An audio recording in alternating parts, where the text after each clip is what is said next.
to Boston, maybe. I forget exactly. You could do that direct, can't you? You can do it direct, but he did it all through Public like transportation. he didn't use Amtrak How? or anything. How do you do it Uh, without using Amtrak? it was like a 20 something hour trip. Oof. I forget exactly how he pulled it off, but like it was a bunch of Because buses and stuff. There were some like trains, you but could take commuter rail to Rhode Island. yes, I think once he got to Rhode Island, he took commuter rail into Boston. Okay.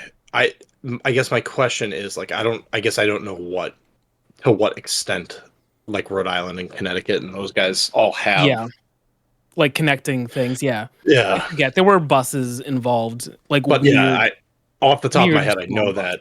I know that you can get to Providence, I think, Yeah, from Providence commuter rail. goes to South Station. Yeah. Sounds enthralling, Mike. I didn't know you were a big bus guy, bus train guy. I'm not, but YouTube thinks I am now. Have I ever shown you? Mr. Subway Surfer over here. Have I Great ever game. shown you a video of the guy Jed who makes TikToks in Boston taking like random train lines? I don't remember him by name, but I'm pretty sure you showed me him before. Because didn't Jen get you like a Yes, like Cameo or whatever the fuck that is. Yeah. For my birthday. That guy just posted his last video. He's fucking moving to California. He got hit by a train. Man, that would be a very ironic way to die if that was what you do. I don't know. His videos were funny because it just it's like places we know, but I don't know. He's just very like deadpan delivery. He's very funny. I wonder if he'll continue to do it in California. I think we should just pivot and just entire episode just talk about small content creators that we watch videos of sometimes. I mean, Have you that's guys it for seen me. Have you guys seen the deadpan guy, the guy that does deadpan roller coaster videos? I don't No. think so. He's pretty good too.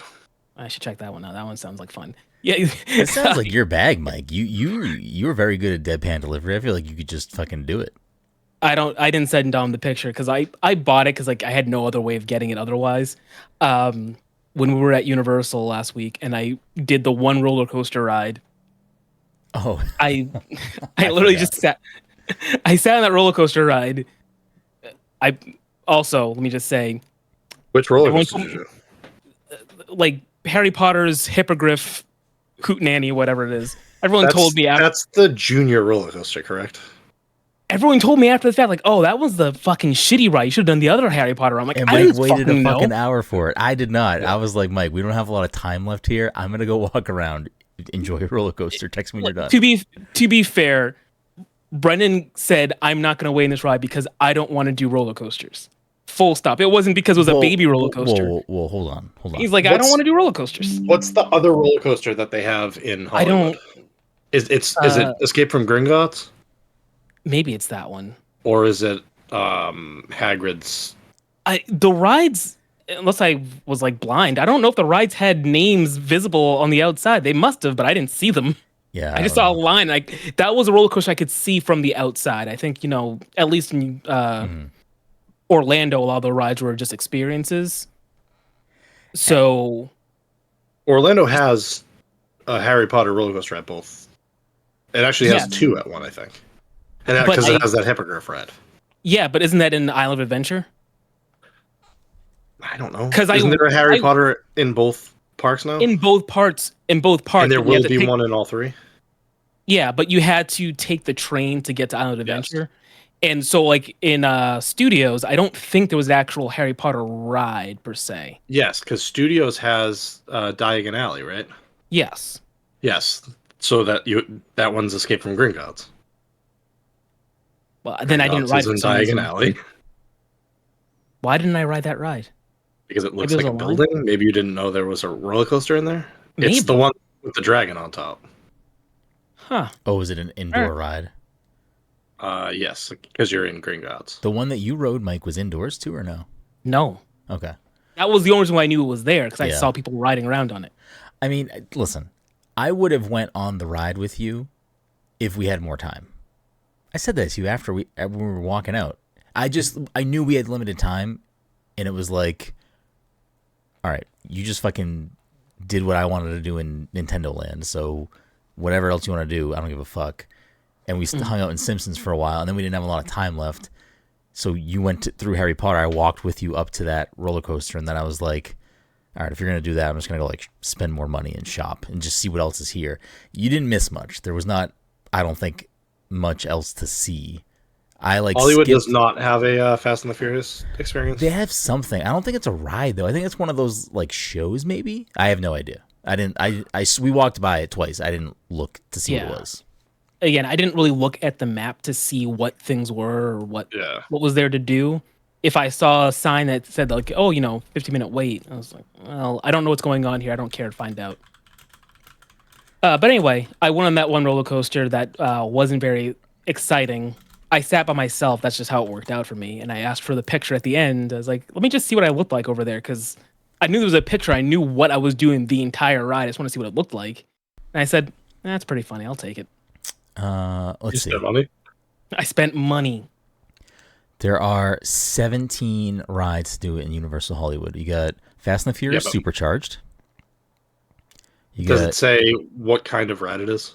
All right, ride types. Let me scroll down menu here. Because my guess is that like half of those are probably like 3D so experience Fast simulator. and Furious Supercharged is a 3D 4D experience. Yep. So it's like a theater, like 3D, like the old Spider-Man ride, if you remember that. Yeah, I do. There's Despicable Me Minion Mayhem, Flight of the Hippogriff, which looks like what Mike went on. Yep. Let me see. DreamWorks. There's Kung Fu Panda thing. There's a dino that just looks like a fucking park. There's the Jurassic Park ride, King Kong 3D, Mario Kart Bowser's Challenge, which we did. This is Harry Potter and the Forbidden Journey. It looks like a 3D ride. Ride type thrill motion simulation is what it says. Okay, that's not either of the roller coasters that I was thinking of. Throw it up. See. There is a second page of rides. Oh shit! You got looked thrilling, Mike. You got Revenge of the Mummy ride. You got Silly Swirly, Super Silly Funland, Secret Life of Pets Off the Leash, Simpsons ride. You fucked up. I think you should have went on the Simpsons ride. I think the Simpsons ride is also a. I think it is a 3D thing, but Mike probably would have enjoyed it more.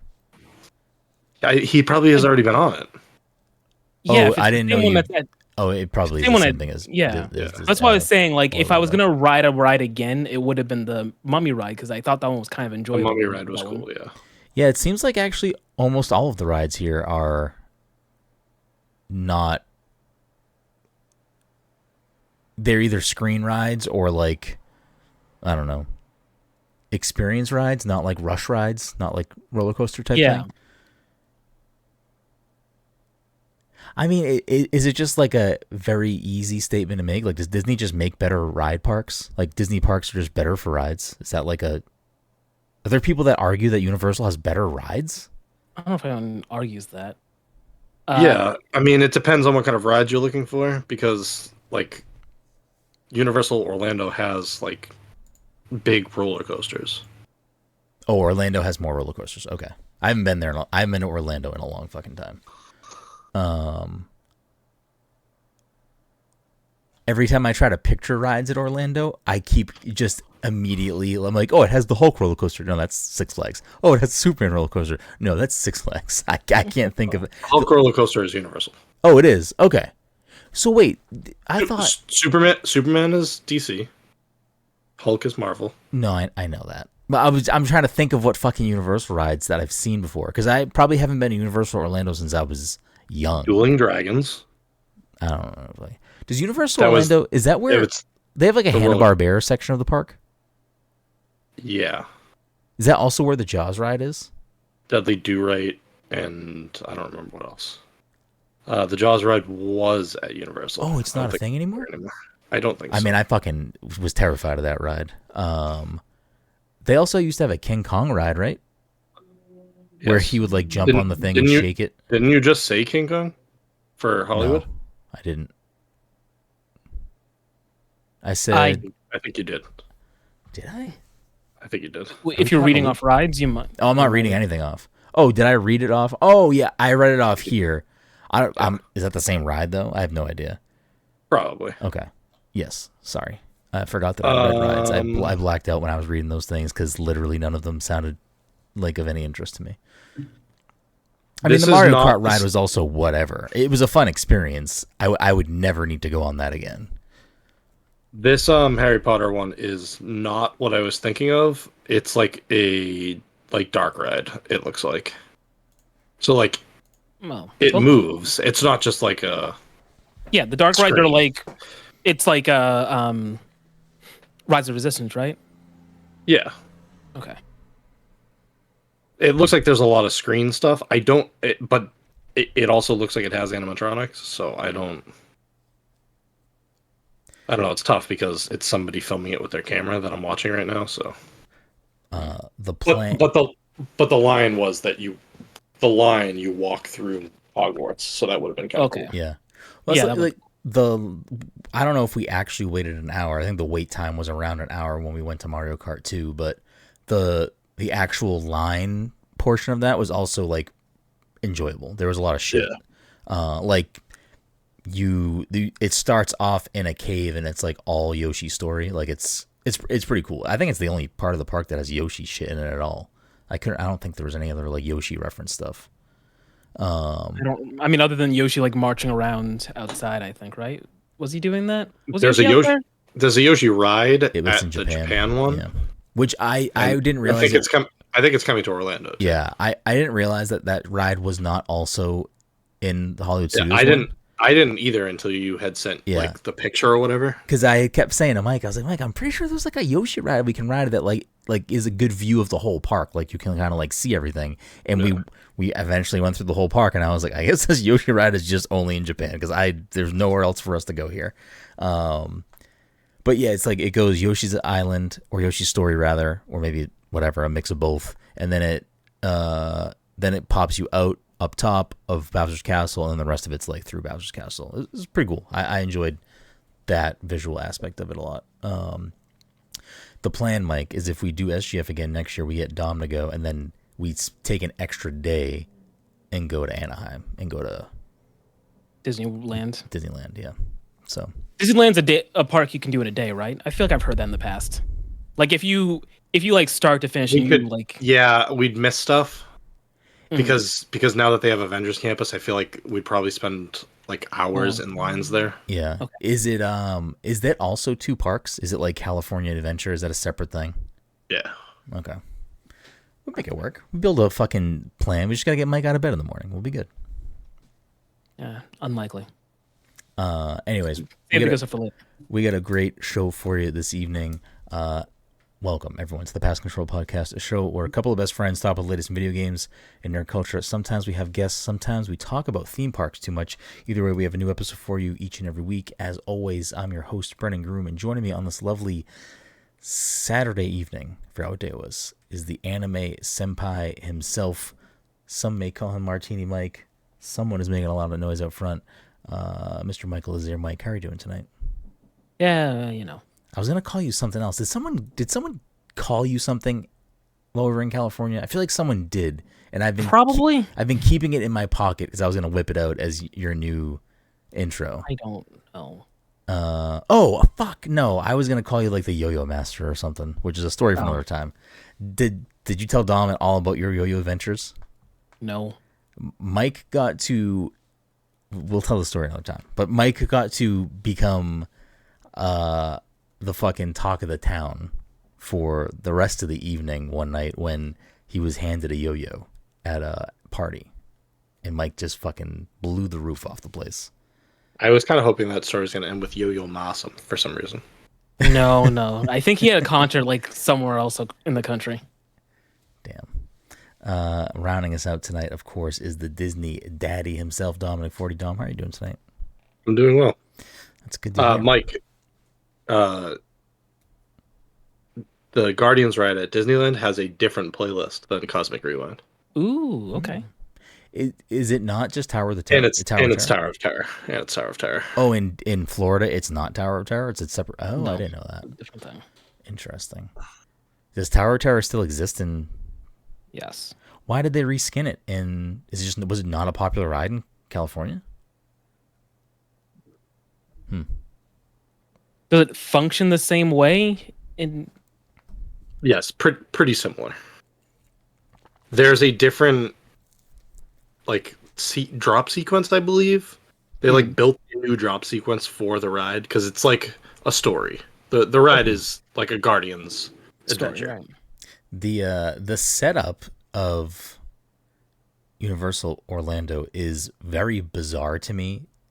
Like, especially when you factor in going to the Nintendo part, you have to take like the 4 longest steepest escalators I've ever seen in my life. To get to Universal, to get down. You are up top in Universal, and then Jurassic Park, Mummy, Transformers. I don't know if there's anything else down there, and then the Nintendo part of the park are like you have to walk to the end of the park, which I'm assuming actually does the park loop? It must loop. Because there was something past Simpsons. Maybe it just looped into the back of Harry Potter. It must have. So you basically walk all the way through, get to Simpsons, and then you cut out of Simpsons, take like 4 of the longest escalators in the world, and then you're like down on another area that is mostly just Nintendo. I think those other parts are just like, there was like a store for Jurassic Park, a little part where like animatronic dinosaurs came out, and then maybe a restaurant? I don't know. Well, there must have been a 3D ride there too, because it said there was a ride. And then I think the Mummy is just one thing. I think they have. I think Jurassic Park there has a ride. For some reason, I want to say it's like a log flume style ride, but that may be in Orlando. Oh, that might be right. Actually, I think I do remember walking by that. I think when we left Nintendo, the exit or the bottom of that ride was to our right. I think. I remember a lot of people being near us wet when we left Nintendo. Maybe they went to the Get Wet shop. They could have went to the Get Wet shop. Yeah, it's a distinct possibility. But we got a great show for you tonight. We're going to talk about the showcases in and around Summer Game Fest. And then I will also have another episode for us this week with some guests on it that will have some more discussion about stuff that we got to actually play at SGF. So you get a little double dose of SGF stuff headed your way. I was also a guest on the Axe of the Blood God podcast this morning. I'm not sure when that podcast will hit their podcast feeds. I'm assuming sometime this week. So you can hear me chat it up with the gang over there about some of the more RPG specific things that we played at SGF, including Metaphor, Monster Hunter, etc. So definitely check that out when you get a chance. But anyways, I figure let's start with some of the smaller stuff, and then we'll kind of cascade into the larger presentations. So I guess off the bat, we can just get Yacht Club out of the way, because that's the most recent, not technically part of SGF, but I mean, everything right now is essentially just like everybody's kind of doing their own thing. It's their own thing this month, and all kind of rolled together. To be fair, the Yacht Club presentation was marketed as a Shovel Knight 10th anniversary. Yes, correct. So yeah. So, what are you and I obviously both big Shovel Knight people, big Yacht Club fans. I'm assuming Mike did not watch it. Mike, you did not watch the direct? I did not watch it. Okay. Any interest in Yacht Club stuff? Not really, right? Not a Shovel Knight person? Not. I think I own a Shovel Knight game somewhere. Now's the time to buy them. 50% off bang, bang. On the eShop. Yeah, maybe. Again, and they will be 50% off on Steam beginning tomorrow. Yeah, something like that. I'm trying to think of all of their games. Mike's best bet for enjoyment is still probably a Shovel Knight game, and not. I would say it's not honestly, Pocket Dungeon. It's honestly, Dig. I don't know. I was gonna say it's honestly probably Pocket Dungeon. Really? But Mike does Mike like puzzle games? Isn't Pocket Dungeon like it's like a match 3? Yeah, it's like a Mean Bean kind of thing. Kind of. It's like that, but it's also like kind of like Bejeweled-ish a little bit. I've been playing my Bejeweled every day. Gotta get my Xbox points. So I was not drunk one night in LA. You actually were playing Bejeweled on your phone. I thought I was just seeing things. It's not Bejeweled. What is it called? Bedazzled? I don't know. I have to look it up. Well, all right, that changes things. I mean, Mike, you should probably get Pocket Dungeon, which is also on sale. Oh, they just call it Jewel, huh? Jewel. That's dumb. Is it the same game, or is this like a different developer? It's the same. But is it like a different thing? No, it's Microsoft. Oh, weird. Why did they change it from Bejeweled? Because of Taylor Swift? No. What? That was a joke. the Jewel game that Mike plays is like built into the Xbox app. Like you get Xbox points for playing. Wait, that's really? That's why he plays. Oh shit, I didn't know that. Are there achievements? Actually, no, I don't want to. Okay, thank God. But you just get the 5. Points. You get points for like. Yeah, and it used to be 30. It used to be 30 a day. It's not no more. Now it's 5. Yeah. Now it's just 5. But I stopped playing when it switched down. This is wild to me, Mike. Yeah, you should buy Pocket Dungeon. I think you'd enjoy it. It is similar enough to that with a lot of Shovel Knight shit going on. It's a good game. I really enjoyed it. So I mean, like the smaller parts of the Yacht Club thing where we got DLC stuff announced, like things coming down the pipeline for Dig and for Pocket Dungeon, which I don't remember off the top of my head. I think it's the end of those, like whatever's the DLC packs for those games coming. Which kind of I liked both of those games, and obviously they're both sort of never ending roguelikes. So I played what I wanted to play, got my fill of it, and went away. But some of the stuff in those DLCs looked interesting. I might boot them back up and check them out again at some point, because I did like my time with those games. And then we get Shovel Knight DX. What are your thoughts on Shovel Knight DX? Does it need to exist? Wait, which one is Shovel Knight DX? Shovel Knight DX was... Oh, wait, yes. Shovel Knight DX is their definitive version of Shovel of Hope, right? Yeah. Okay. Which... I don't... I mean, it's an interesting idea that, like, they just essentially were like, yeah, let's just, like, debug the shit out of this game. Like, essentially they just gave you, like... A fully modded out version of Shovel Knight. Like I was in a call with a bunch of friends of the show when this was airing, and I think there was a lot of like, what are we doing here? What's going on? How many times are we gonna put a Shovel Knight game out? And I get it, but also at the same time, I get why they are making this. Like if this was like the only thing that Yacht Club had going on right now, I'd be a little more like, why? But like, they are making Mina. They're clearly, which we'll get to, working on a brand new Shovel Knight game, and they have these spin-off games that they're supporting in different ways. And the Treasure Trove package is done. So like, I don't necessarily dislike the idea of what Shovel of Hope DX is, because it does give like a quote unquote definitive version of the game. If they were to ever do another definitive version of Shovel of Hope, I'd be a little more like, what are we doing? Yeah. But I guess the thing that I don't is, did they say that it's a standalone thing, right? You don't get it for having it is a standalone thing. Having Treasure Trove, right? Yeah. It seems to be like this is the thing that is just like the feature complete version of that game that is like its own, like, you buy it and you have this like complete version of this game with all of this extra stuff. Like, I think it's like 20 playable different characters, like most of them being characters you normally wouldn't ever be able to play in a Shovel Knight platformer. Like, it has cool features. And it's Shovel Knight. I'm going to buy it. I'm a fucking moron. If there's a physical version, I'm going to be an even more of a moron and buy it. So it's fine. If that was like the big announcement, I'd be a little more, I think, aggravated about its existence, but for what it is and what else they have going on, like, it's just another thing for people that like Shovel Knight. It's their version of Mario Maker. Sort of, yeah. Mario Maker was what? It was an anniversary thing, right? It might have been, actually. I think you're right.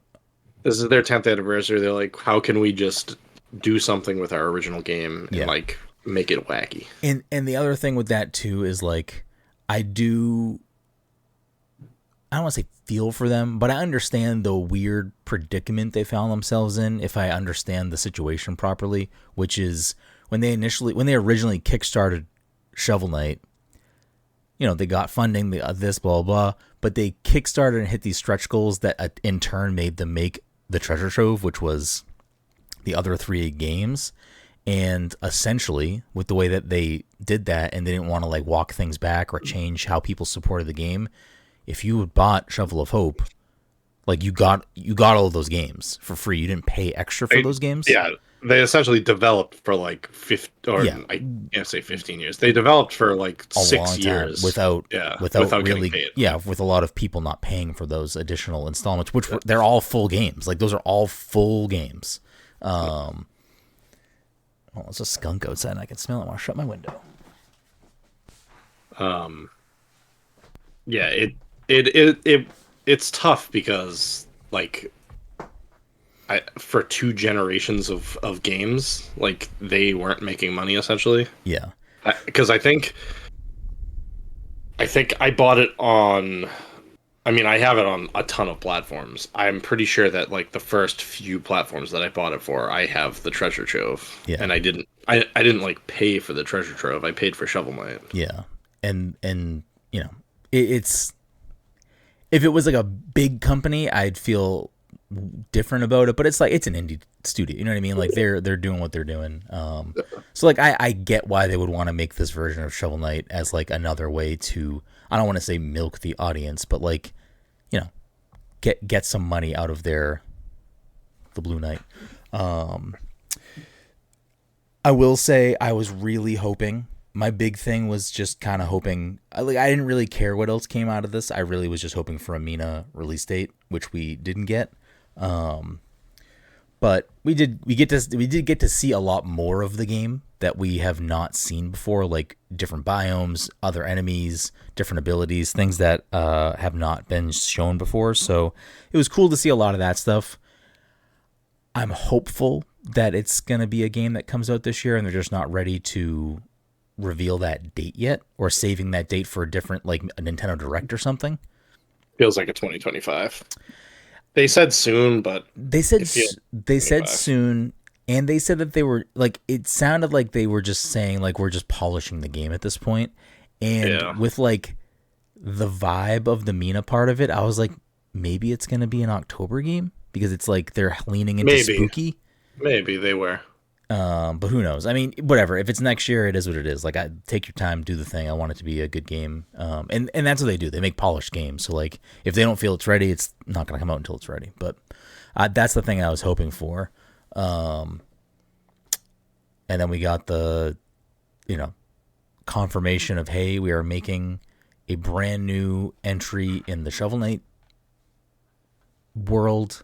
They didn't give really any detail other than, hey, there's actually a lot of hints in our other games as to what the future of Shovel Knight looks like. And then they did say bringing him to a new dimension. The logo for Yacht Club was also in 3D. So like, I think everyone's just kind of like, okay, this is going to be a 3D Shovel Knight game. So I'm excited about that. It would have been nice to see anything, even if it was just like 3D Shovel Knight running onto the screen or something. Like even just on a black background. But it is what it is. How are you feeling about that? About 3D Shovel Knight? Just like them, presentation in general. Them just, the presentation in general, I guess. I already ordered my anniversary shirt. I did too. You probably should have doubled up to save on shipping because that shipping was gross. Yeah. I bought Pocket Dungeon and Dig for my Switch because I didn't have them on Switch. Do you have them though, or no? I was playing Dig on my phone because it's in Apple Arcade. Oh, maybe I did know it was on there. I think I have Dig on Steam and I have Pocket Dungeon on Steam and my Switch. Maybe I'll buy Dig on my Switch too. I meant to check to see if Fall Guys if he was in Fall Guys already, because I did want to get the costume for Fall Guys, even though I don't play it, just to have it. I mean, I'd probably buy it too. So yeah, he's coming. We didn't talk about that, but he's coming back to Brawlhalla. Pretty much all of his collab Fall stuff Guys for Honor, like a bunch of Honor. shit. Yeah, I will say when they were going through the collab section, I was kind of hoping for like a new collab announcement, and I really just wanted like a fucking Shovel Knight back bling or something in Fortnite. Like I really was hoping that was what we were getting towards. I mean, I'll take a beefy, doesn't make any sense version of Shovel Knight as like a. No, I feel like they could make a skin work. Actually, I'd take that.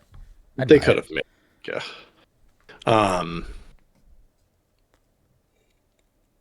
But yeah, I mean, I am going to buy Mina when it comes out. I will buy the new Shovel Knight when it comes out. I like their games. Yeah, this is a thing where it's like, I think a lot of people had eyes on it just because we're kind of in showcase season with SGF and everything else going on. Where it's, you know, we're in that like E3 time period where, you know, any showcase that comes out, it's going to probably get extra eyes because it's like people are hoping, expecting, and looking for like the next big thing. Whereas like this presentation was, I think, really just for people who really like Yacht Club games and not necessarily like for, you know, the mainstream broader audience, because I think a lot of people were let down. But I love Yacht Club, so that'll bring us. We can hop right into SGF itself. I mean, we can touch on some of it. I guess we'll just do SGF showcase and Xbox. I mean, Ubisoft, like, they showed new gameplay for like Assassin's Creed and new gameplay for Star Wars and stuff like that, but like, I don't know, unless anyone wants to like talk about those things, we can. I am excited for Sands of Time, the remake. Yep. Yeah. I never played it, so I will definitely check that out too. I knew very little about the Rogue Prince of Persia, so I will probably end up trying that game because that actually looks pretty fucking cool. I've heard it's very good. Also, this came out. I'm very excited about Prince of Persia. I'm glad they like put that in. Like, I'm glad I watched the presentation, even if it's just like, even if it wasn't for like the reasons that they like expected. Like, yeah. For me, it like worked as like, oh shit, I didn't realize that this game looked like that. Like, let me take a peek at it. Yeah. It's not like, here's a game that's coming out. It's like, this is a game that's already out and whatever. I didn't watch the Assassin's Creed portion of it because I saw Assassin's Creed there, so I was like, I feel like I probably either going to see the same thing or see the same thing plus more, so I didn't watch that portion of it. I skimmed through, but it looks good. Yeah, I mean, I haven't been like into Assassin's Creed as like the last time that I would say that I was like more excited about Assassin's Creed games in general were probably back in like the 360 era, early Xbox One, PS4 era, just because I feel like they just weren't the games for me at some point. And then Origins and Odyssey and Valhalla, like, I was intrigued by, but I just never made the time to play. Yeah, I think I own all of them at this point. I definitely I haven't gotten a chance to get into them. I definitely own Valhalla because it was like, it came out during the Series X launch, so it was like one of the few like, you know, next gen optimized games. Yeah. But I never really played it that much. But this one, it seems to be doing a lot of interesting things, and I am gonna give it a shot. And I think if there's gonna ever be an Assassin's Creed game to like get me reinvigorated, it's gonna be this one. So I know that they like, there were other games where like you could play as like different characters, but I feel like it was just mostly like you could play as a male character or a female character. This game is like two different places. You play as two completely different characters. Like, it seems like they're catering towards, which is like, interesting. It seems like they're kind of catering towards with I believe the samurai character's name is Yosuke or Yosuke. Yosuke. He seems to be a much more like confrontational, like you want to get into combat scenarios with this character. Whereas he's a samurai versus being a like ninja. I believe. Yeah. So like Naoe, I believe, is the other character's name. I don't remember what her name is.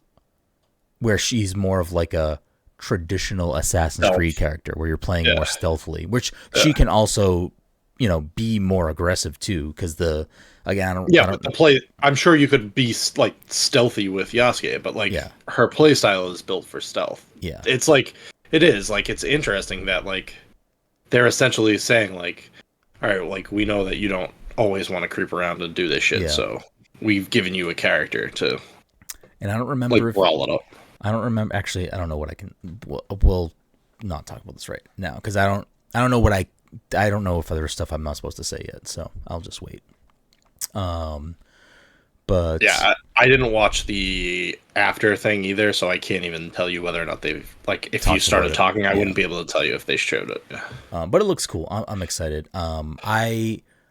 I was trying to get a chance to play Outlaws, so I was just waiting for that moment, but I wasn't able to solidify an appointment, so I didn't get to actually play Outlaws. So I will actually watch the Outlaws portion of the Ubisoft Direct at some point.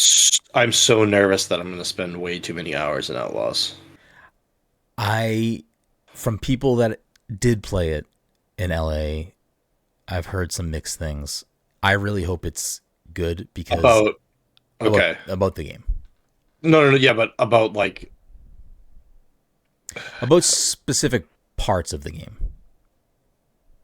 Okay.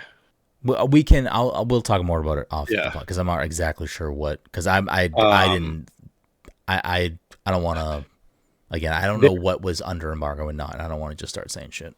Yeah, well, that's also why I'm like trying to. There's a very specific time period that this game can take place, and it's like an interesting time in the Star Wars universe. So I'm guessing that I know what the plot of the game is, and they like tiptoe around it. They just keep saying that like, I forget what the main character's name is already. Something with a V. I don't know. One of the things I did hear was that people who really like Star Wars were probably gonna love it. Okay, they keep saying like she's approached to like get the biggest like score of her life, and I'm like, at the time that this game takes place, like I feel like I know what the score is. I just like it's an interesting if that's what they like try to do as the story. Okay.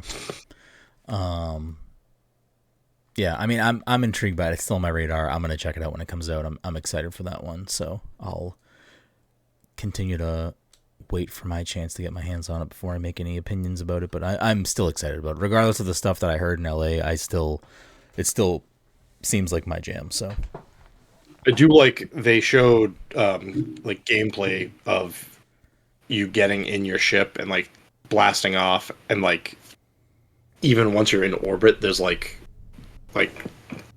space stuff you can do. Like you can like go straight from like ground missions to like space missions and like there, and then like when you're coming into orbit, they like have like animation of you like flying in and landing and stuff.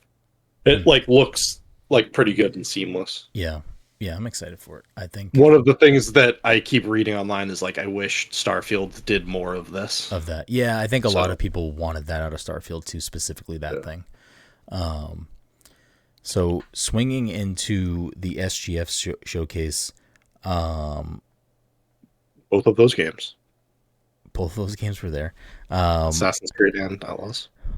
Mike and I had the privilege to attend the showcase. Mike, what was like just going to that event itself? Like, how did you feel about that? No Muppets, so that's already a downside. But that's usually a Game Awards thing, not a Summer Games Fest thing. Yeah, no Muppets, so there's that. But it was very interesting. Not interesting. It was definitely an experience to, be around a bunch of people seeing these things live. Yeah, I think that's not something that you typically get, watching it at home. Although watching it at home is also like has its perks. We didn't get anything different. Like we saw the same things everyone else did, but it was just different to have the in-person experience of other people around being like, "Yo, that shit's crazy." It is I will say that's probably the biggest, I think, difference. Obviously, like you're in a room that's massive screens and people that are on stage in front of you. But I think the big takeaway is what you're saying is like the energy of the people around you, like stuff that maybe I wouldn't care for, or maybe wouldn't get me excited to like hear people in this massive room get excited about shit that you were or were not excited about is like a cool experience to have. I think like there's not a lot of opportunities for that specific type of like group engagement where it's like, oh shit, like fucking Alan Wake DLC and people are going fucking bonkers. Oh shit, Terry's coming to fucking Street Fighter 6. People are losing their mind. Like it was that stuff was really cool.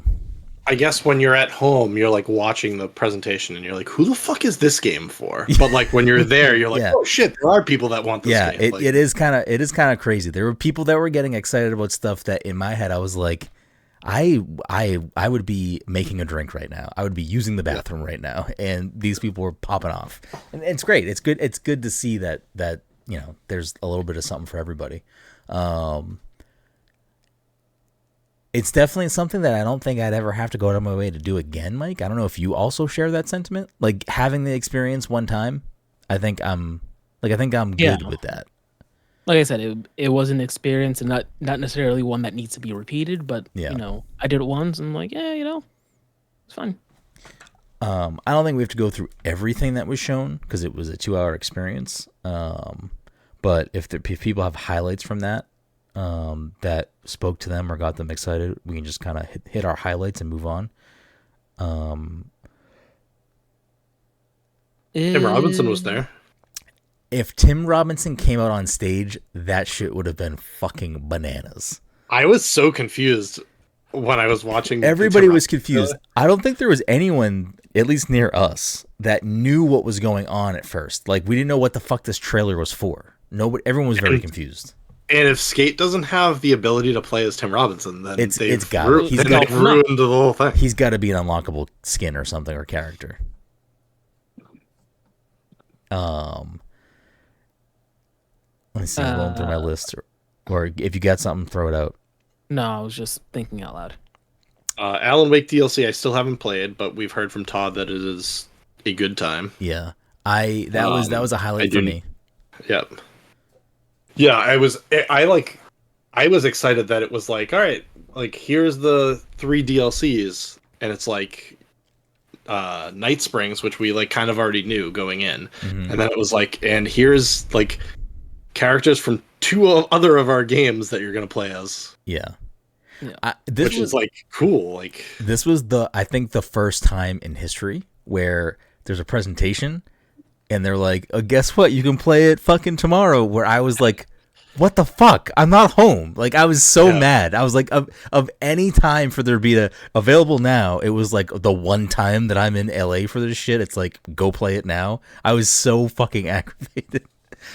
But that was a big one. I will say probably one of the biggest fucking heel turns in the entire audience, like group audience ever. And this isn't to talk shit about the game or VR in general, but when they started with a fucking Batman and everyone was like, oh shit, a new fucking Arkham game, and then it immediately revealed that it was a VR game, the mood of the crowd went from fucking through the roof to like solemn silence.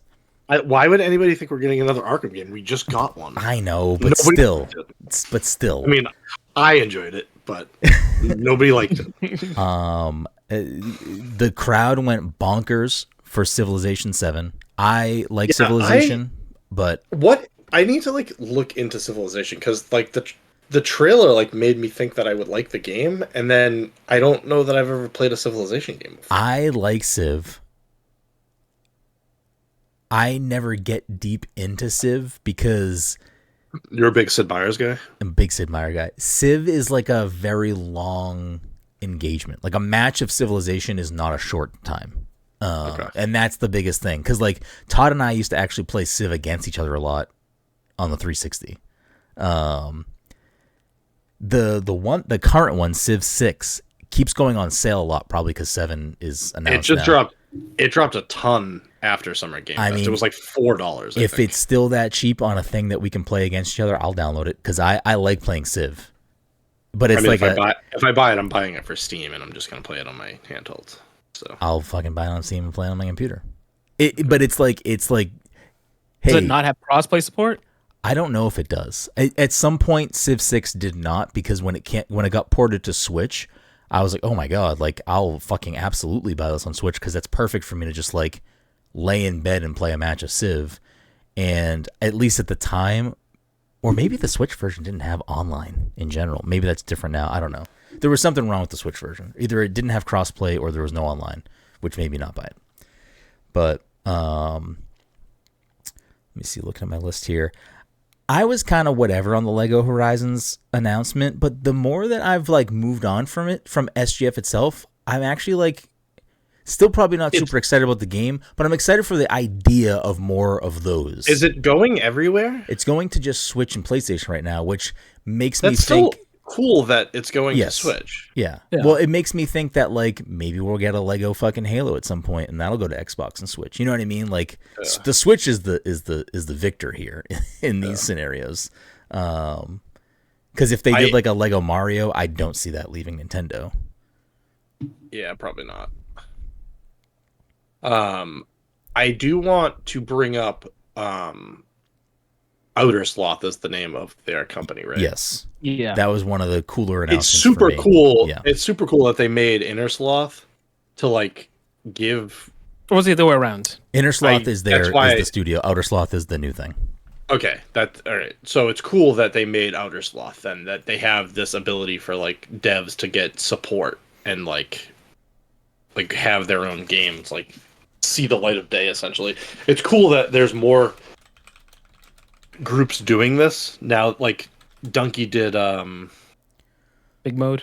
I couldn't remember the name of it, but like now, like it seems like more like people are like, hey, we have the ability to like set up our own like publishing thing, like let's do this, like let's help the little guys. Yeah, and it's especially cool to see it for like a dev like Inner Sloth, because like when Among Us first came out, it was not a success. Like it actually struggled quite a bit, and then I don't know for what reason, maybe I don't know if it was like a streamer or something, like for some reason it then had an explosion. Maybe it was COVID. I don't know. I think it was the pandemic, and just like a game of that nature, it streams very well. Yeah. So like they had like this boom, which was great to see, and then it still kind of carries. I don't know if it's still at like the height of what it was, but I still think it has a pretty like engaged and active audience. That brings me to my second point. What the fuck is an Among Us TV show gonna be? I don't know, but I'm in it. I'm involved. I'm interested. It's like the movie The Thing, but with this cast of characters. I already forget who the actors are. I will say we need to get a night together where we all play Among Us, because have either of you really played Among Us? I feel like Mike probably has. I played the Fortnite version. I did too, actually. I really like Among Us, and I feel like that game excels at its best when you play with people you know. When you just play with strangers, it's like whatever, but like, because it's like, I don't know, it's fun when you're playing with strangers too. I mean, it's not fun, but you just fuck with strangers. I like being able to try to figure out if like Mike is lying. Like, what's Mike's tell? Is Mike lying right now? Is Mike the imposter? Is Mike not? Like, I like being able to do that, because the best times I like going in being like, guys, I can't lie to you. I am the killer. I've got a bloodlust. I'll do it again. Mike's goal is to just say he's the imposter every round so he can just stop playing. It's a strategy. It's a solid one. I will say, I feel like we were going to say something else, and then we went back to Among Us.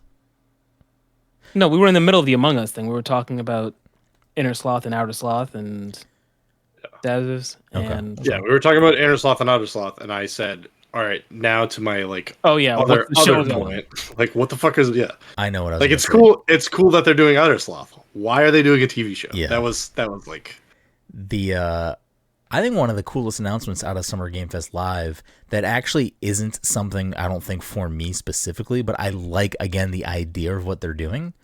I think the Blumhouse game shit is actually really fucking cool. Like, the fact that it's the same concept as Outer Sloth. And, But it's them saying like, we are a horror studio. Like, yes, we want horror directors that like don't necessarily have an eye for movies. Like, they're more game oriented. Like, we want those directors to like have their opportunity. Yeah, I think it's like a super smart idea. I think it's like great for the horror community. I think that people that like horror games are gonna be now welcomed to a lot of probably really fantastic indie games that are in that probably genre. a lot of weird indie games, which is even cooler too, because it's like they're gonna have money and safety to like do the thing they want to do without having to be like overly safe. Exactly. So like I'm excited for people who like horror games, because I think that's such a cool thing to see. Because we already have some of these, like, I don't know, I'll call them boutique publishers, like Devolver, like Annapurna. Like, we have these publishers that you feel like when a new Devolver game gets revealed or a new Annapurna game gets revealed, like, I feel like I know I'm going to like the game. I feel like I trust in the process they have, and I usually feel pretty good when I play those games.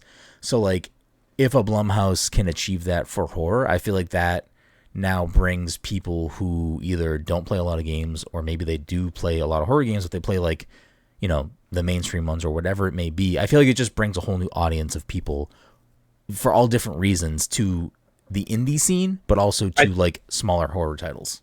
I think it's going to broaden the horror game, because yes, like so too, we have like Five Nights at Freddy's and like Bendy and those games that they're essentially like indie horror games. Yeah. That took off. But like, I mean, other than that, like, what do we have? Resident Evil, like that style game. You know what I mean? Like, and like I feel like Dead by Daylight's carrying a lot of weight these days.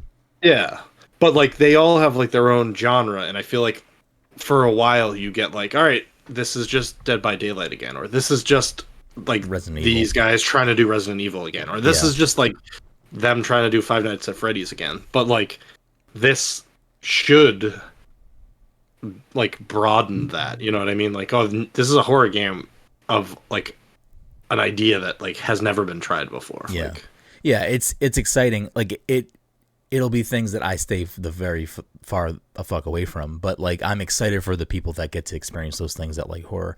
I will say though, on that same note, the first game that's supposed to come out from Blumhouse Games, I believe it's the first one supposed to come out, is called Fear the Light, or Fear of the Light, and that was at Playdays at SGF. So I did play it, and when the full game comes out, I'll probably check it out, because it's definitely a more approachable horror game, and I think that's probably by design, that they wanted something that was maybe a little more palatable to be their first release. Fear the Spotlight. Fear the Spotlight, yeah. The demo was not long, but it achieves, I think, what it was trying to do, which was here is what the vibe of this game is. We're going to give you a taste of where it's headed, and then we're going to fucking rip the rug out from underneath you, and you don't know what's happening. And then it's over. And I'll probably check it out when it comes out, because I'm intrigued. And it wasn't, at least what I played was not like, it was like the vibe of the game was scary, but it was not like I am being jump scared. So, well, I think that's part of the thing that I was trying to get across, is like horror doesn't necessarily have to be like, exactly. Yeah. Five Nights at Freddy's, like, oh shit, there's like my flashlight's off and now there's an animatronic in my face, or like I turn the corner and there's like a zombie coming at me, or like it doesn't have to be jump scares. Like there's other means of horror, and like Blumhouse is really good with that. yeah, exactly. So like I'm excited for this to see where this goes. I think it'll be a healthy thing for the industry. So,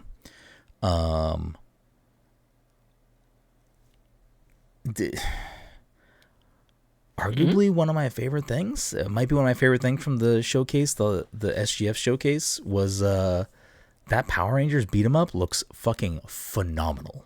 Yeah, like, Rita's Rewind does look really good. Really fucking good. Yeah. I think that it's doing a lot of interesting things in the beat 'em up space, just from what the trailer showed, like different perspectives and like on rails stuff. Like it looks like it has a lot of shit going on, and I'm really because like well, at the beginning of the thing, I was like, all right, cool, we're getting a Power Rangers like side-scrolling beat 'em up, and then I was like thinking for a while, and I was like, wait, Power Rangers, like how are they gonna do this with the Megazord? And then they showed it, and I was like, oh shit, like this is cool. It fucking looks really fucking good. We're in this like cool renaissance of beat 'em ups too, because like we've gotten some good Ninja Turtles games. We got Streets of Rage 4 a couple years ago, and now Scott Pilgrim came back. We got Toads again too. Oh yeah, we got Battletoads.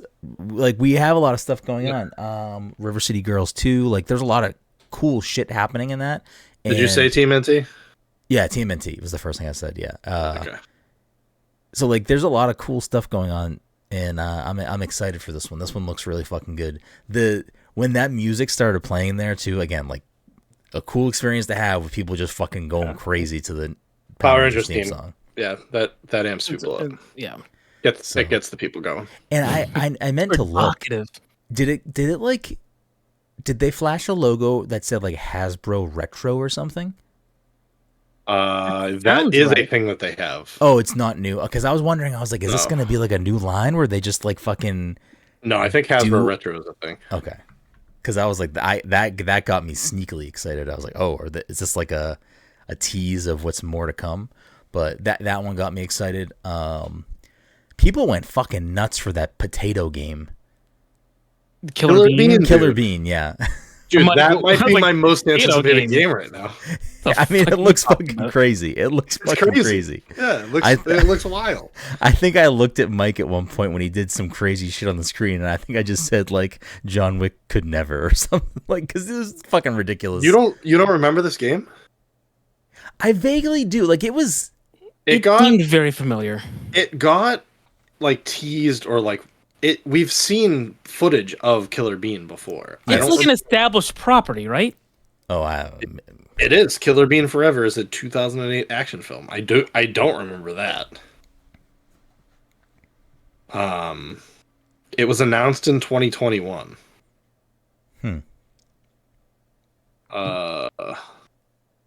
Yeah, there was a trailer in August, but I don't remember what we would have seen it in. But yeah, I mean, it looks fucking good. It looks fun. I'll definitely check it out. Like that's not something I will not try. That looks fucking ridiculous. You're a Harry Potter guy, Mike. Quidditch Champions?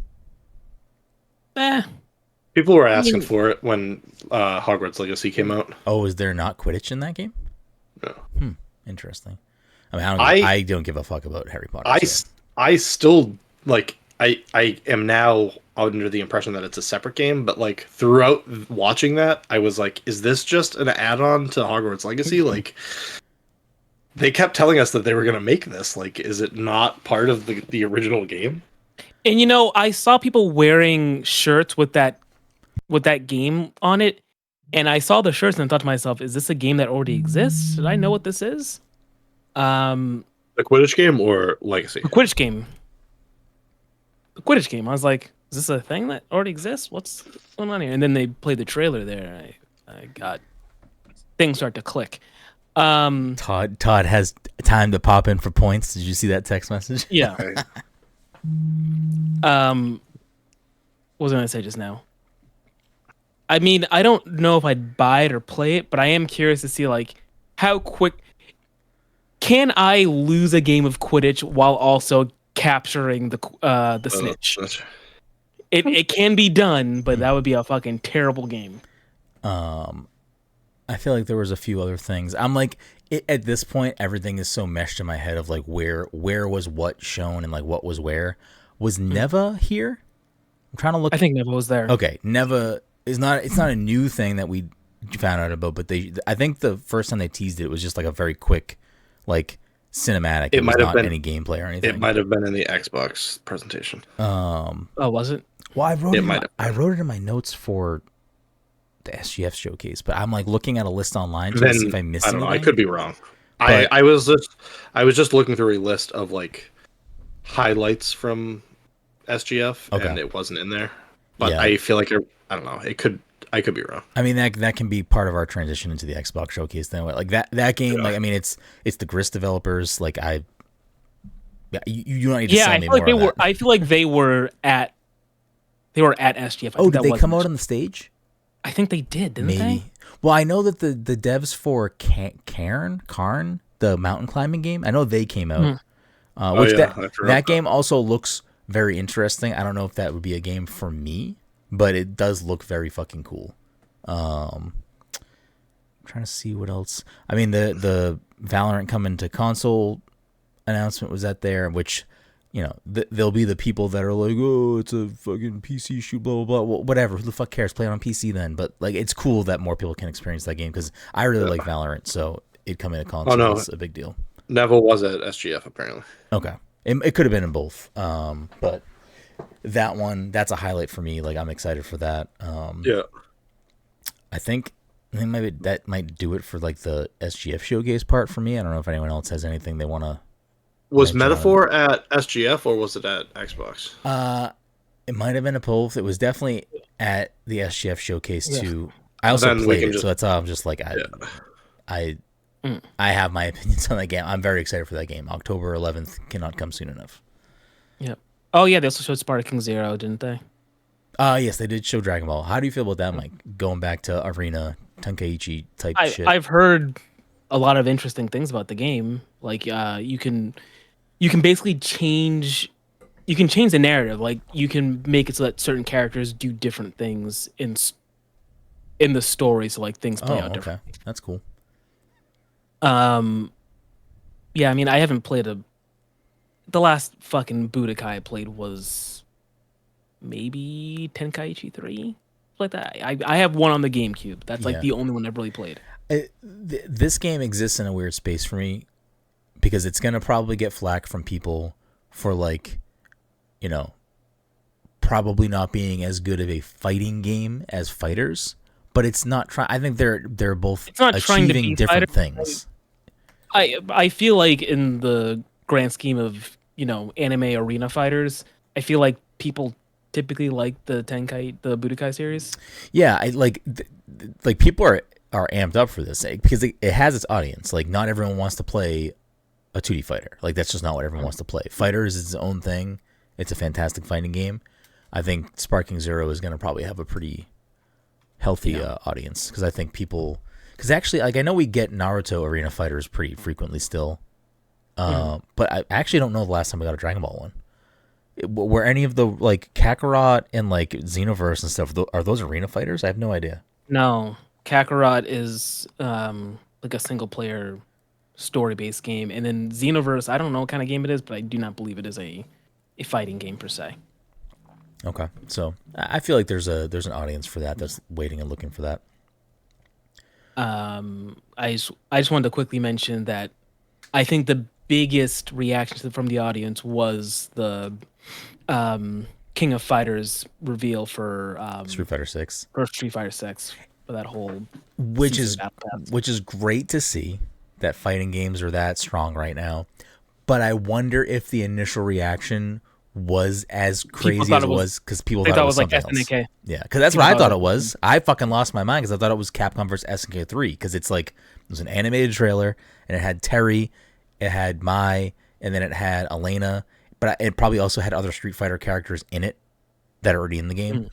And I was losing my fucking mind. And then, like, I wasn't not happy when it was Street Fighter DLC announcement, but I was like way higher than I ever could have possibly been because I thought it was a different game. But that was a huge announcement for me. And let me check right now, as I actually have this embargo on my floor because we were talking about stuff earlier. The only other game that comes to mind that I was like, oh, this looks like fun, was whatever that fucking koala game was. I keep forgetting the name of it. It's one where you're like doing like the Prison Break looking one. Oh yeah. That was that at SGF or was that that was SGF. They're really blending together now. But yes, I do remember what you're talking about. It's like made by a single developer. I forget what his previous game was. Yeah. I was just trying to remember what his other game was. All right, yeah, I'm pretty sure the embargo's over for that. I played as M. Bison. M. Bison is the first character coming out to the season 2. Yes. Battle Pass. I've seen some gameplay for him. It looks cool. I mean, he's interesting new design. Plays well in Street Fighter 6, so I'm excited for that. I haven't really played any of the Street Fighters. I did not know that canonically he was killed off in a previous game. Yeah. I mean, all fighting games, like, does Tekken not bring dead people back? It must. Yeah, sometimes. I think I don't know. Dead people have stayed dead. And, I mean, to be fair, the Mishima family... Mishima family is all... They just come back. Well, so I haven't finished playing Tekken 8, so I do not know the explanation for Jun coming back, and I also do not know how dead Hayachi is staying. Yeah. But, like, they just... Generally, when they kill a character, they get replaced with, like... An Echo Fighter. Or... they give birth to an Echo Fighter. Yeah, I think, was it Roger... It was like Roger and Roger Jr., right? Yep. As a matter of fact, I think Kuma is canonically like not the same Kuma from Correct. It's like his son. Yeah. That's actually kind of funny. Lee. Well, it was his son, right? Yeah, it was martial law, then forest law, but I think martial law comes back, doesn't he? I don't know. I thought Marshall died. He might have. It might be forest law still. I should really be more on top of this. They kill characters, but they just have a way of bringing them back. Yeah, it's the landfill thing in Beer Fest. Yeah. I think one of the only new things, if not the only new thing from the Devolver stuff, was Tenjutsu. Maybe Possessors was also kind of cool. Yeah, both of those games look great. I mean, both the games look good. I've played Cult of the Lamb. I'll maybe check out Unholy Alliance when... I still need to play Cult of the Lamb. I still haven't touched it. I have not finished it, but I've enjoyed what it is. It's just, it like didn't fully grab its hooks into me. What were you going to say, Mike? I was going to say, what was the puzzle game? What was it called? You're like a robot on an island. The Talos Principle. Yeah, that one was interesting. It just kind of reminded me of Portal. And I'm like, oh, you know what? I liked Portal. Good enough for me. You should probably check it out then. You probably like it. I've heard people talk highly of the Talos Principle. But yeah, both Possessors and Tenjutsu looked like extremely my jam.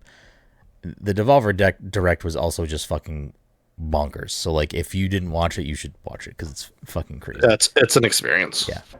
Yep.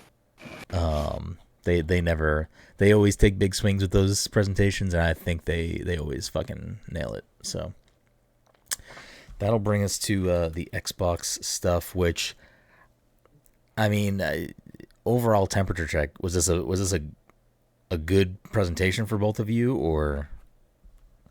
I missed most of it because I was taking a shower, and then I think I started watching WWDC. I don't know what I was doing. It was a weird day for me. What about you, Dom? I feel like there was a lot shown at the Xbox showcase that I was like very interested in, and even the stuff that I wasn't interested in, I felt like still looked good. Yeah. Yeah, I mean, I saw, like, I would see something and be like, that's not for me, but like I feel like there's definitely people that game is like gonna hype up. You know what I mean? Like, even when there wasn't like a game that I wasn't excited for. Yeah, no, I agree with you. Like, I think that this they did what they, I think, needed to do for a lot of reasons, like just the state of Xbox, all the studio closures, and having a lot of people not happy with them right now, which this still doesn't, like, I don't know, make that better, but at least on the we don't have games front 2025, they seemingly have games now. I'll just roll through the list based on the card that they tweeted out, Mike, just so you can kind of jump in if there's something that spoke to you. I didn't watch the Call of Duty thing because I don't give a fuck about Call of Duty, so I don't know if either of you watched that. I'm assuming Mike did not. I don't know if Dom did. I did not. I did not. But Black Ops 6... Although I am interested in playing the Black Ops 6 campaign. I feel like you liked Blops, right? You always a fan of Blops, or? Yeah. I think a lot of people like Blops. Yeah. And it's It's fun to say. Like Blops. Well, I was gonna say it's like getting more contemporary now. Yeah. I don't know. Yeah, what is it? The Gulf War this time? Yeah. Or just post Gulf War, I believe. I'm not sure. It has those presidents. Wherever it has George Sr. and Clinton. Clinton. Yeah. Oh hell yeah! We get to see him play the sax. Indiana Jones and the Great Circle, which I still think is a horrible name. I really just wish they named it anything else. I just think it's such a fucking bad name. I don't know. Have we run out of cool things? He finds weird shit. I don't know what you want me to. I know. Have we run out of like, cool things for him to like find and The Great Circle is him finding a bunch of old things, and it's not even like him.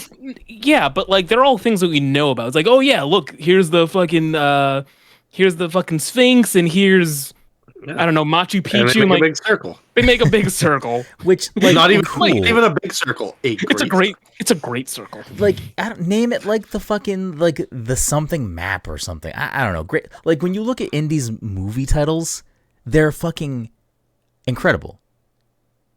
Temple of Doom. I mean, The Lost Ark. You know, they're fucking like they're cool names. I don't know what the third one's called. I don't know what order those three movies are in. But I wanted to see how he named them all. Hold on. All right, Temple of Doom. Temple of Doom. And like, all right, what's it Crusaders of the Lost Ark. Temple of Doom. Nope. You just combined the two movies, and that's why you couldn't remember the third. Yes, it's Raiders of the Lost Ark. The Last Crusade. The Last Crusade and Temple of Doom. Yeah, like those are fucking fantastic names. Even Kingdom of the Crystal Skull. Kingdom of the Crystal Skull is a good fucking name. And then I don't know what the new one is called. Golden Compass. It's not. Is it? It's not. No. Is it called like something? Ra? Is there an R word? Hold on. It's something. It's some sort of device. Clock. Yeah, they get a clock of some sort, or it is a compass that they have. Yeah, that's why I said Golden Compass, but I don't think it's definitely not called the Golden Compass. No, it's pretty unimportant. The Great Circle, I think, is a fine name. It's not. It's not like the worst name, but it's just like but it is, I don't know. It's just not. It is. It doesn't lead. The Dial of Destiny. The Dial of Destiny is a cool name. Yeah, it doesn't lead to. It doesn't give that much imagery. You know what I mean? Like the other things. I mean, so you wanted them to name it. You wanted them to name it the Circle of Greatness. No, I feel like you're just rearranging the words. Even if it was like the fucking the Great Sphere is a better fucking name, and it's still not a good name. I don't know, just like it's not a sphere. Circle. It's a circle. It's not a sphere. It's a circle. It's not three-dimensional. Anyways. I thought that was a cool snippet of it. I think it did a good job of like making it like capture the vibe of the movies, which I think is important. Yeah, I think it's important, especially when it has Indy's, like it has Harrison Ford's likeness. Like I think it's important to like kind of establish they're trying to stay within that, how those things are framed and like the comedy intention that they have. So I mean I'm gonna play the game when it comes out. I don't think seeing more of it was gonna change my opinion either way. I'm gonna play it when it comes out. So Gears of War E-Day fucking got me ready to go. Like that's a huge crazy announcement to me. Some people are like sad that it's a prequel, not Gears 7. Not 7. I skipped a whole game. It would have been Gears 6. Well, they're mad that's not Gears 7 too. Yeah, they're mad it's not Gears 7. I mean, there are titles that don't have numbers, but it still would be Gears 6. But I'm excited for it. I think there's a lot of people that are really excited for the fact that you get to play as Marcus and Dom again. It's interesting that it's a prequel because it's like a prequel being that it's fucking E-Day, like it's the destruction of the world. So that's like it's a cool place to put that game. So I'm just excited for more Gears. So I'm excited for that. I'm not a big Doom person. Did Doom speak to either of you? The Dark Ages? I thought it looked fucking cool. It looks cool. Have you played? Have you played Eternal or 2016? No. You would probably fucking love them. They should both be on Game Pass. So I just I thought it was like cool that they're like introduced this game, and I was like, "Oh, this is a fucking cool introduction." And then they like panned up, and I was like, "Oh shit, this is fucking Doom." Yeah, because that's kind of the reaction that as I watched it in the hotel because Mike was taking a shower. I went up to friend of the show, John Carson, and Kenneth Shepard's room, and we were watching it up there, and we kind of all had the same reaction first of like, we're like, "What the fuck is this game?" And then we're like, before it like panned up to Doomslayer, it was like, is this Doom? Like, what is happening right now? And then it was fucking Doom. Avowed. Again, I don't think I need to see more of that game. I'm excited for it. I hope it is good. I don't even remember seeing Avowed in this presentation. I am lost with where I am at with Avowed. I feel like when it initially got announced, I was like, "Oh, that's like this sounds really cool." And then I saw footage, and I was like, "I don't know if I'm gonna like this game." And now it's just like I just keep forgetting that it's gonna be a game. Yeah, I think Avowed doesn't look good in presentations, but I don't think that's I don't think it's the game's fault. I think that's just a game that kind of just doesn't look great in a fucking highlight reel of trailers. The Diablo Age of Mythology. Age of Mythology was the first game in the presentation, correct? Yeah, I'm just going off of the graphics order, which is not the order of the presentation. I just wanted to make sure we didn't skip that because I loved Age of Mythology, playing it as a kid, and I'm very excited that it's coming out and coming to Game Pass. Yeah, that's most of this. I don't know if everything is, but most of this stuff is Game Pass. Maybe it all is. I wasn't really. I don't even know who the publisher for Age of Mythology is, but I was not anticipating that. I was anticipating having to spend money on it, so I'm excited that it's coming to Game Pass. Yeah. The Diablo 4 trailer, which Blizzard's really good at cutting cinematic trailers. They're really good at doing it for Overwatch. They're really fucking good at doing it for World of Warcraft. They're really good at doing it for Diablo. I should still probably go back and play Diablo 4 at some point and finish it because this shit just looks fucking wild. Microsoft Flight Simulator stuff, which cool game, not for me. World of Warcraft stuff, don't care. Either of you care about Dragon Age, the Veilguard? No. No, it looked good, but I am not a Dragon Age guy. Yeah, neither am I. Assassin's Creed Shadows, which we talked about already. Stalker 2, Heart of Chernobyl, not for me, I don't think. So I don't know if either of you. The trailer looked good. I'm also not a Stalker guy, so yeah. Fable was a big one for me. I think Fable looked pretty phenomenal. Continues to look pretty phenomenal. I'm excited for that game. I really hope that game ends up being good. I thought the way that they did the Fable trailer was really good too. It seems like I don't know, just the presentation of it was really good. What truly makes a hero kind of thing. And that's what which again is it's because it's different studio making this game that made the original games. It is okay. Yeah, it's essentially the studio that makes the Forza Horizon games, which is also when you think about it, it's like they're making very good car games. Can they make a very good fucking not a car game? But seemingly, at least now, it seems like they can. But some of the core things of Fable is kind of that identity of being a hero, but also they are serious games, but also have very good humor. And I feel like both years now, last year's showcase of it and this year, I think they're doing a good job of showing that humor still. Because I don't know if you remember last year's trailer, it was the one that was voiced by the guy from IT Crowd. Yes. Oh yeah, Richard Yes. So that was a good trailer. I thought this was another good one. I don't know who voiced the character in this one. Who I think I believe it's supposed to be the hero from the original games. Is who that is? That's the way it seems. Yeah. Yeah. So I'm super excited for that mixtape, which looks like a surprise hit. Yeah, that game looks fucking fantastic. I really can't wait for that one. It's to the point. It's made from the same studio that made The Artful Escape, and I never played The Artful Escape, so now I feel like I need to go play The Artful Escape. That's the one that's based on the Genes. Who's the Genes actually? Billy Joel or Bruce Springsteen? I literally forgot all about that. In the back of my head, I'm like, I think he's referring to that time he confused the boss with the jeans, but no, there's no way he'd bring that back up again. Oh no, that's a thing, Mike. That's a thing that stays in my life. Like to Jen, I call this person the jeans. I don't know if that game is based off Bruce Springsteen. I thought it was like, I don't know. I thought it was like the guy lost his father, and like that was his like tribute to his father. That was what I remember that story being. Did you play it? I played the beginning of the game at least. I may have played it only at PAX though. All right, so I'm I'm